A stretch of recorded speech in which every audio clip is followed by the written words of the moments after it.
अस्सलाम वालेकुम दोस्तों, आज के इस वीडियो में हम बात करने वाले हैं ऐसी शख्सियत के बारे में जिनके हम तमाम पाकिस्तानी दिली तौर पर मकरूज हैं। अल्लाह की मदद के साथ उस शख्स ने मुसलमानों को उनकी असली पहचान देने में कोई कसर नहीं छोड़ी थी। वो ऐसी शख्सियत हैं जिन्होंने हिंदुस्तान के मजलूम मुसलमानों के दर्द को अपने दिल में रखते हुए उन्हें एक पेज पर इकट्ठा कर दिया था और उन्हें समझाया कि अगर आप आजाद हिंदुस्तान को तस्लीम करेंगे तो आपकी नस्लें गुलामी करने के लिए तैयार रहें। जिन हिंदुओं पर मुसलमानों ने 1000 साल तक राज किया है वो कभी नहीं चाहेंगे कि हिंदुस्तान में मुसलमान दोबारा एक ताकत बन जाएं। वो लोग आपको गुलामों और भेड़ बकरियों की तरह रखेंगे। इस अजीम हस्ती की इस बात को तस्लीम कर लिया और मुसलमान यकजान हो गए। वो ऐसी अजीम हस्ती है कि उन्होंने मुसलमानों का दर्द महसूस करते हुए बरतानिया में जारी अपनी वकालत को खैरबाद कहते हुए हिंदुस्तान आ गए। उस अजीम शख्सियत का नाम कायदे आजम मोहम्मद अली जिन्ना था। आज का ये वीडियो कायदे आजम की हाजिर जवाबी और जहानत पर मुश्तमिल है। दोस्तों, हम मिलकर कायदे आजम मोहम्मद अली जिन्ना की वो बातें तमाम पाकिस्तानियों को पहुंचाएंगे जो हमें 70 साल में ना तो पढ़ाई गई ना तो बताई,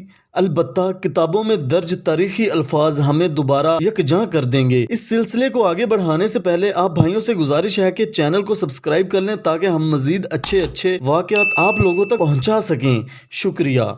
आज आपको कायदे आजम की एक ऐसी बात बताते हैं कि जो लोग कहते हैं कि पाकिस्तान को हिंदुस्तान से अलहदा नहीं होना चाहिए था, उनके लिए कायदे आजम ने क्या फरमाया था। एक दफा कायदे आजम तलबा कन्वेंशन से खिताब कर रहे थे। जब वो तलबा के सवालों के जवाब दे रहे थे तो एक हिंदू तालिब इल्म खड़ा हुआ और उसने सवाल किया कि आप हिंदुस्तान से अलग रियासत का मुतालबा करके हिंदुस्तान को तकसीम करने की कोशिश कर रहे हैं। उसका सवाल सुनकर आप थोड़ी देर खामोश हुए तो तालिब इल्मों ने आप पर जुमले कसने शुरू कर दिए। तरह तरह की बातें सुनाना शुरू हो गई। आपने टेबल पर रखे एक गिलास को उठाया और थोड़ा सा पानी पिया और उसे दोबारा मेज पर रख दिया। थोड़ी देर बाद उसी लड़के को स्टेज पर बुलाया और बाकी बचा हुआ पानी पीने को कहा। उस लड़के ने पानी पीने से इनकार कर दिया। इसी वक्त उन्होंने एक मुस्लिम लड़के को बुलवाया और उसे पानी पीने को कहा तो वो फौरन कायदे आजम मोहम्मद अली जिन्ना रहमतुल्लाह अलैह का जूठा पानी पी गया। इस अमल के बाद कायदे आजम ने थोड़ी सी मुस्कुराहट के साथ तालिब इल्मों से मुखातब होते हुए कहा कि मुसलमान और हिंदुओं में बस यही फर्क है। उनकी इस कमाल जहानत ने तमाम तालिब इल्मों को वर्ताए हैरत में डाल दिया और सब एक दूसरे को हैरत से देखना शुरू हो गए। सबको फर्क वाज़ेह नजर आ गया। उसके बाद मुसलमानों के हकूक के लिए बेशतर हिंदू तालिब इल्मों ने भी मुसलमानों का साथ देना शुरू कर दिया था।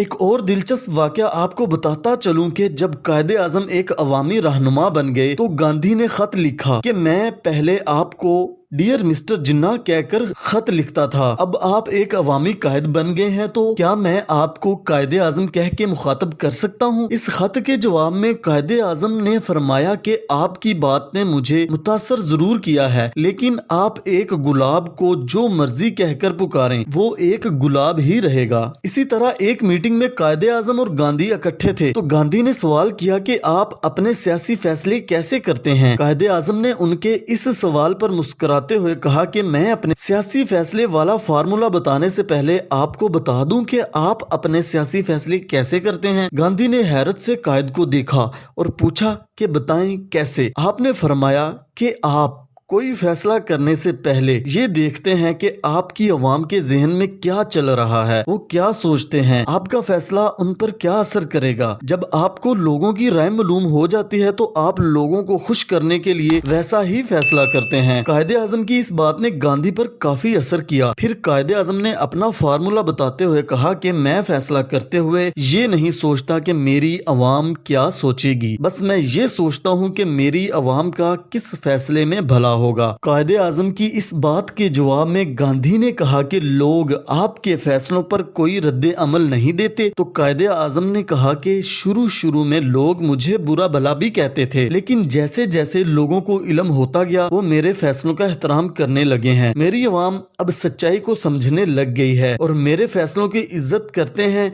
जिस वजह से मैं अपने अवाम के लिए हर वो फैसला करता हूँ जिसमें उनकी भलाई हो। कायदे आजम और गांधी के इस मुकालमे में कायदे قائد اعظم کا کہا ہوا ایک ایسا قول ہے جس نے انگریزوں کو بھی قائد اعظم کا احترام کرنے پر مجبور کر دیا۔ قائد اعظم نے فرمایا کہ ایک صحیح فیصلہ ایسے 1000 فیصلوں سے بہتر ہے جو صرف لوگوں کو خوش کرنے کے لیے کیے گئے ہوں۔ محترم ناظرین کرام، آپ کو یہاں قائد کے انصاف پسندی کی ایک بات بتاتا چلوں کہ پاکستان بننے کے بعد قائد اعظم ریاستی معاملات نمٹا کر واپس گھر کی جانب جا رہے تھے کہ ٹرین کے آنے کی وجہ سے پھاٹک بند تھا۔ آپ کے ڈرائیور نے کہا کہ پھاٹک کھولو، گورنر جنرل نے گزرنا ہے۔ آپ نے ڈرائیور کو سمجھاتے ہوئے کہا کہ ہم انتظار کر لیں گے، اور میں ایسی کوئی مثال نہیں بنانا چاہتا کہ جو پروٹوکول پر مبنی ہو۔ یہ ہوتا ہے لیڈر جو اپنی عوام کا خیال رکھیں، لیکن ہمارے ہاں ایسا ہوتا ہے کہ بادشاہوں کی طرح پروٹوکول لیے جاتے ہیں، 1 گھنٹہ پہلے ہی سڑک کو بند کر دیا جاتا ہے۔ اسی طرح کا ایک اور واقعہ ہے،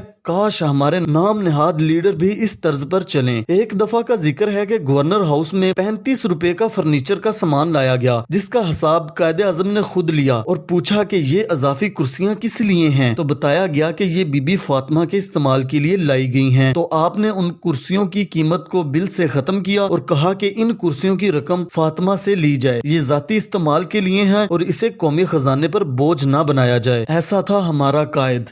آج کے لیڈر کبھی ایسا فیصلہ نہیں کر پائیں گے۔ ناظرین کرام، قائد اعظم جب بیرسٹر بننے کے لیے لندن میں تھے تو وہاں ایکٹنگ کا ایک اشتہار آیا جس میں امیدوار بہت تھے لیکن سب زیادہ عمر کے تھے۔ جب انٹرویو لیا گیا تو قائد پاس ہو گئے۔ قائد بہت خوش تھے اور وہ اپنا مستقبل ایک نامور ایکٹر کے طور پر دیکھ رہے تھے۔ انہوں نے وہ پروجیکٹ سائن کر لیا اور واپس ہاسٹل آ کر اپنے والد کے نام خط لکھا کہ میں نے ایک تھیٹر میں انٹرویو دیا ہے جو انٹرنیشنل ہے، میں کامیاب ہو گیا ہوں۔ قائد کے والد نے جوابی خط لکھتے ہوئے کہا کہ تمہیں جس کام کے لیے بھیجا گیا ہے تم اسی طرف دھیان دو، تم نے یہ کس قسم کے کام شروع کر دیے ہیں، خبردار اگر تم نے اس قسم کی کسی بھی سرگرمی میں حصہ لیا۔ قائد اعظم اپنے والد کی بہت عزت کیا کرتے تھے، نہایت فرما بردار بیٹے تھے۔ والد کی طرف سے ایسے خط نے انہیں پریشان کر دیا۔ وہ اسی وقت اس ڈرامے کے سلیکٹر کے پاس گئے اور کہا کہ معذرت، میں آپ کے اس پروجیکٹ کو نہیں کر سکتا۔ اس نے پوچھا کہ ہزاروں لوگ اس انڈسٹری میں رول کے لیے ترس رہے ہیں، تم نے اسے ریجیکٹ کیوں کر دیا؟ تو قائد نے فرمایا کہ میرے والد محترم نے مجھے انکار کیا ہے کہ تم ایسے کام سے باز رہو گے اور جو تم کرنے آئے ہو صرف وہی کرو گے۔ اس نے کہا کہ آخر تمہارے والد تمہیں ایسا کیوں کہیں گے؟ یہ تمہاری اپنی زندگی ہے، تم جو چاہو کر سکتے ہو، کسی کو اس پر اعتراض کیوں ہو سکتا ہے؟ قائد نے ایسا جواب دیا کہ سلیکٹر حیرت کے ساتھ ادھر ادھر دیکھنے لگ گیا۔ قائد نے فرمایا، ہمارے معاشرے اور مذہب میں والد کی بہت اہمیت ہوتی ہے، ان کے بغیر ہم ادھورے ہوتے ہیں۔ ان کی اس بات نے اس کو کافی متاثر بھی کیا اور وہ حیرت زدہ آنکھوں سے قائد کو دیکھتا ہی رہ گیا۔ وہ بھی بیچارہ سوچتا ہوگا کہ ایسا بھی کوئی مذہب ہے یا ایسا بھی کوئی معاشرہ ہے جہاں والدین کی عزت ہوتی ہے۔ قائد اعظم کے بارے میں لکھتے ہوئے برطانوی وائسرائے ہند نے لکھا کہ مسٹر جناح اپنے ارادوں اور اپنی رائے کے حوالے سے بہت سخت ہیں، ان کے رویے میں کوئی لچک نہیں، وہ مسلم رہنما ہونے کے ساتھ ساتھ ایک سچے وکیل بھی ہیں۔ اسی طرح امریکی صدر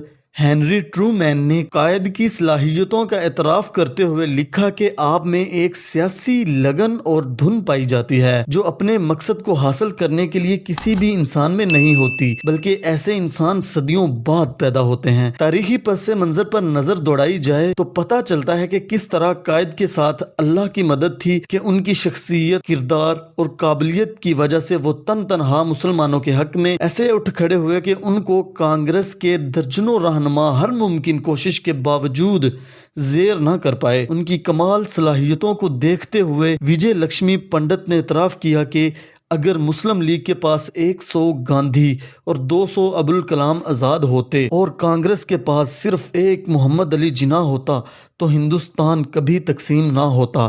قائد اعظم محمد علی جناح کی اگر یہ ویڈیو آپ کو پسند آئی ہو تو لائک لازمی کرنا، اگر دل کرے تو اسے شیئر بھی ضرور کر دینا۔ اگر 1000 لائک ہوں گے تو ہم اس کا دوسرا پارٹ بھی بنائیں گے انشاءاللہ۔